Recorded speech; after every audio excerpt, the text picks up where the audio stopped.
কিন্তু এখন হচ্ছে সে হচ্ছে পরক্রিয়া করে। আমি সেটা ধরেছি, মানে 2 বছর যাবত ওই মহিলার সঙ্গে মহিলার স্বামীটা 2.5 বছর বিদেশ গেছে। এই মেয়েকে আমি 7 বার নিয়ে আসি। এই জেসমিনকে তালাক হয়েছে কয়বার? তালাক আছে আমার একবার দিয়ে গেছিল প্রথম। মানুষের মুখে কিন্তু ছড়াই গেছে এগুলা, কারণ তার মেয়েটাও বিয়ে দেওয়ার দরকার। ওই বাড়ির ওই বোর সাথে ওর সম্পর্ক আছে, এই জন্য ওর সাথে ওর ভালো ব্যবহার করে না। তাহলে সন্দেহ করে ওই বাড়ি গিয়েছিল, সেদিন রাত্রে দুইজনের বেলা ধরা পড়েছিল। স্বামীর পরকীয়া প্রেমের প্রতিবাদ করাই স্ত্রী নির্যাতনের শিকার হচ্ছেন জেসমিন নামের এক 2 সন্তানের জননী। এমনকি ওই নারী স্বামীর একতরফা তালাকের শিকারও হয়েছেন। আর এমন কথা ভুক্তভোগী নারী নিজেই তুলে ধরেন। মনে করেন আমার বিয়ে হয়েছে 9 বছর, ওই সংসার আমার খুব ভালো, কিন্তু এখন হচ্ছে সে হচ্ছে পরক্রিয়া করে। আমি সেটা ধরেছি, মানে 2 বছর যাবত ওই মহিলার সঙ্গে মহিলার স্বামীটা 2.5 বছর বিদেশ গেছে। 2 বছর ওই মহিলার সাথে সম্পর্ক। ওই মেয়েটার নাম কি? ওই মেয়েটার নাম বৃষ্টি। বাড়ি কোথায়? বাড়ি এই যে এই জায়গা। ওই মেয়ের বাপের নাম হচ্ছে সিনিরউদ্দিন, স্বামীর নাম হচ্ছে শ্বশুর বাড়িতে থাকে, স্বামীর নাম হচ্ছে রফিকুল ইসলাম। তো মনে করেন এরকম বহুত দিন যাবৎ চলতেছে। আমি বুলাতে আমার এর আগে মারধর করে মার বাড়ি খেদা দিছিল। মেম্বার টেম্বারও করলো তুমি কিছুদিন যা থাকো, রাগ মিটে গেলে আনবিনি। এমনি করতে করতে 8 মাস কাটিয়ে যায়। কাটিয়ে যাওয়ার পরে আমার হচ্ছে গত মাসের 27 তারিখে এই বাসগ্রামের আইসি এই বাড়িতে আবার দিয়ে যায়, রেখে যায়।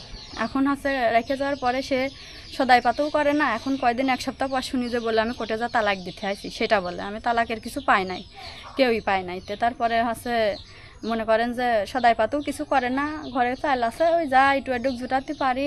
আমি আবার এই ছেলে পেটে থাকতে একটা ভাতা পাইছিলাম, ওই ভাতার টাকাটা কিছু পাইছিলাম এই ঈদেতে, ওইটা তুলে সেটা দিয়ে আমি সদাই পাতি করে। ওর একটা বড় মেয়েও আছে, আবার আমার এই 2টা বাচ্চা। ওর মারও খাওয়ার ভিতরে তবু তরকারি কেনে না। এখন আমি মনে করেন তো একলা খাতে পারি না, ওইটা দিয়েই সবাই ভাগ করে খায়। আরও বাড়িতে খায়ও না, হচ্ছে কিছু কেনেও না। তো তারপরে এখন এই করতে করতে আমি এতদিন আইছি, প্রতিদিন রাত্রি ওই মহিলার সাথে মনে করেন কথা তো বলেই, আবার ও যদি ঘরে আসে শোয়, ওই মহিলা ফোন দেয়। ফোন দিলে আমি তো নাম্বারটা মহিলা চিনি, এখন ডাকে, ও তখনই চলে যায়। এখন পরশুদিন রাত্রি রাত 11:50-এর সময় বাড়ি আসে, প্রতিদিন 3-4 আসে। পরশুদিন হচ্ছে সকাল সকালে আসে শোয়েছে। আর তখন রাত 12টা বাজে, তখন ওই মহিলা ফোন দিছে, দিল্লি পারে ও উঠে চলে গেছে। তা আমি এখন মনে করতেছি আজকে আমি হচ্ছে শুধু মিথ্যা কথাই বলি, দেশের লোকও বলে তুমি কি ধরেছ নাকি, এই কথা বলো। তে হচ্ছে আজকে আমি ওর যাবো আস্তে। এখন আমি অত ভাবতে পারিনি যে আমি গেছি। এখন আমি যাইয়া দেখ, আমার পার শব্দ পেয়া আমার স্বামী ওই মহিলার কাছতে, মানে ঘরও আগলা গেটও আগলা, বারা দৌড় মারেছে। আর ওই মহিলার বললো যে এই বাড়ির পার আইসে, এখন ধরে হচ্ছে বাইরে মারি ফেলা দাও, আমি চলে যাচ্ছি বাড়ি। আমার তো দেখলি সমস্যা। এখন বাড়ি এসে ওখানে আমার মায়ের পিঠ হচ্ছে।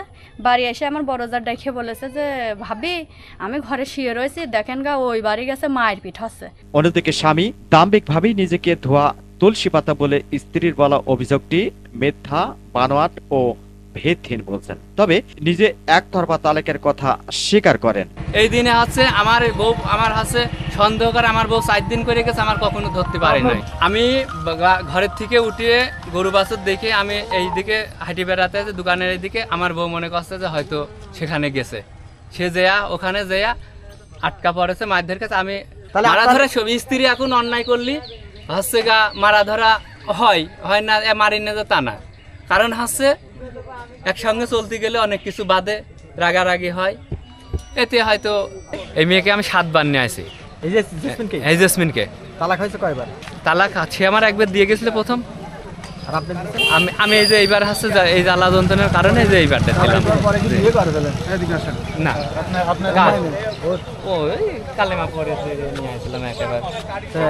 স্বামী অপর পরকীয়া ঘটনায় ওই এলাকায় যেমন আলোড়ন সৃষ্টি করেছে, অন্যদিকে ওই সব মানুষই স্বামীর এহেন অপকর্মের জন্য শাস্তির দাবির কথা তুলে ধরেন। এইটাই কিন্তু মানুষের মুখে শোনা যায় যে এরকম ওর সাথে নাকি সম্পর্ক। তাছাড়া মনে করেন আমি এতদিন আছি, কিন্তু সরাসরি আমি দেখি নাই, যা দেখিনি তা মিথ্যে কথা তো বলতে পারছি না। মানুষের মুখে কিন্তু ছড়াই গেছে এগুলা, কারণ তার মেয়েটাও বিয়ে দেওয়ার দরকার। সত্যই হোক আর মিথ্যাই হোক, যে কোনো একটা বিচার করলে তো সত্য কি মিথ্যা সবই তো বেরো আসবিনি। জামাই সহ ধরেন ধরেছিল, জামাই উঠে দৌড় মারেছে। আর ওই মেয়ে হচ্ছে ওই মহিলা ধরে আসে, ওই মেয়ে চুল পাড়িয়ে ধরে বাটাম দিয়ে ধরেন অতিরিক্ত বাইরে এসে মানে কথা বললেই আগে চর ঘুষি, কথা বললেই চর ঘুষি, কোনো কৈফত নাই, আগে মায়ের হবি। আর এর প্রতিবাদ যাতে আশেপাশের কেউ বা যাইরা বা আমরা বা এরা করতে আসলে এদের মানে করা শাসন আমার বড় আমি মারবো। আর আজকে বলছে এই তুই তো আমার বউ না, তুই আর নেখা কয় আসে 2-3 ঘুষি দিয়ে বাড়া গেছে ঘরতলা। সম্পর্ক আছে, পাহারা দেশে তোরে, তারা তো দুটোর এক জায়গা ধরে আমরা তো বলেছি যে তোমরা হয় তার সাথে নিকে দে দাও। হ্যাঁ হ্যাঁ মারাধরা করে। কেন জানি না, ওই যে ওই বাড়ির ওই বোর সাথে ওর সম্পর্ক আছে, এই জন্য ওর সাথে ওর ভালো ব্যবহার করে না, ওর সাথে অশান্তি করে। আপনারা প্রতিবাদ করেন না? হ্যাঁ সেটা সবাই ও বলে, এখন তার বউ সে অশান্তি করে, আমাদের কথাতে আর কি মিয়া মানুষের কথাই তারা শোনে। এমন দুঃখজনক ঘটনাটি ঘটে কুষ্টিয়া কুমারখালী উপজেলার পাকুলাট ইউনিয়নের পানিয়াখড়ি গ্রামে। পরক্রিয়া এমন ঘটনার বিষয়টি নিয়ে তুলে ধরেন ওই এলাকার মহিলা মেম্বার। উনি বলে হচ্ছে এই বৃষ্টি বলে ফোন দিছে, ফোন দিলি পারে সে কোনো হচ্ছে ফোন নাম্বার উঠেছে, তে ওর বউ বলে সেই নাম্বারটা দেখেছে, দেখলি পারে তে সেখানে আবার উনি বলে পায়খানায় গেছে, গেলি পারে তে এ বলে বাড়া আইছে, স্বামী বাড়া আইছে, সেখন বলে স্বামীর পাশ ও আইছে, আসলি পারে তে হচ্ছে আসলে ও স্বামী বলে ঠিক পাইছে যে হচ্ছে আসতেছে, তো ওর স্বামী বলে এসে বলে এমিন্দে বলে বাড়া চলে গেছে, আর সেখন ও আসে বলে বারান্দা পারে এই বৃষ্টি বসে রয়েছে, তো সেখানে বলে ও সুদ করেছে যে তুই কি আমার সংসারে কি আমায় আগুন লাগাবি, রাত্রে এসে ফোন দিছি এমা বলে এইসব কথা সুদ করেছে, সেখানে বলে মারধর করেছে, আমার মামানেও ঠেকাইছে, হ্যাঁ এই বাড়ির থেকে মারধর হয়েছে। তা আমি বাড়ির থেকে এসে দেখি যে মারামারি কুড়ুকুড়ি হচ্ছে, তো ঠেকা মেকা দিলাম, ইনাও ঠেকাইছে। তুলে ধরেন ওই এলাকার সাধারণ মানুষ। লোক ভালো না তো, খালি অন্য অত্যাচার করে বেড়ায়, বউ বাঁধি দিলি বিচার চাই। মারধর মারামারি বাড়িতে শুনি, আবার দেখলাম। হ্যাঁ অন্য মহিলার সাথে সম্পর্ক আছে, এটা নিয়ে ঘরে ঘরে অশান্তি হয়। এটা নিয়ে সন্দেহ করে ওই বাড়ি গিয়েছিল, সেদিন রাত্রে দুইজনে বলে ধরা পড়েছিল, ও বলে পলাইছে আর ওর বউ ধরে ওর মারেছে। অপরদিকে মেয়ের অত্যাচারের বিষয়টি নিয়ে মা ও নিকটতম আত্মীয়রা যে কোনো ফয়সালা মানে ওই জায়গা দিদি সেইভাবে আপনারা যদি আমার মেয়েটা ভাত খায়, আমার মেয়ের ভাত খাওয়াতে হবে, আর তার মুখের কথাও আপনারা শুনবেন, আমার মুখের কথাতে তার আপনার খালি একা একা হবে না। আমি তো মেয়া তো আনবো না, মেয়া তো আমি ওই জায়গায় রাখবো, কিন্তু এখন হচ্ছে সে যে বলতেছে আমি নেবই না, আমার যদি ওই বড় কিছু একটা হয়ে যায় তবু আমি এর ভাত দেবো না। হ্যাঁ সে যদি কোটাইতে ম্যাজিস্ট্রেট আসে তবু আমি আর ভাত দেবো না। আপনি যার একটা কথা বললেন যে পরকীয় সম্পর্কের কথাটা আপনি আপনার মেয়ের মাধ্যমে শুনছেন নাকি আপনি জানেন?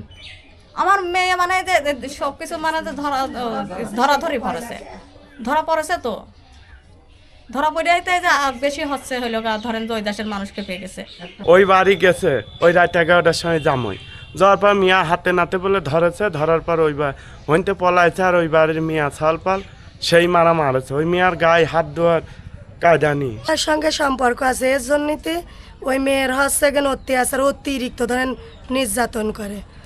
মেয়ের এর আগেও মারিয়ে ধরেন জামারে বাড়ি পাঠা দিছিল 8 মাস থেকে, সেই মেয়ে আবার দারোগা উঠা দিয়ে আইছে, উঠানোর পরে ধরেন ওই মহিলার সঙ্গে তরকারি মাছ অতিরিক্ত জিনিস ধরেন যে কিনে কিনে বাড়িতে দেয়, তা ওই আগেকার এক মেয়ে আছে সেই মেয়ের কাছে দেয়, পাঠায়, সেই মেয়ে আবার নিয়ে ওই মহিলার কাছে ধরেন দিতে যায়, কিন্তু ওর ধরেন কোনো বাজার সদাই করে দেয় না।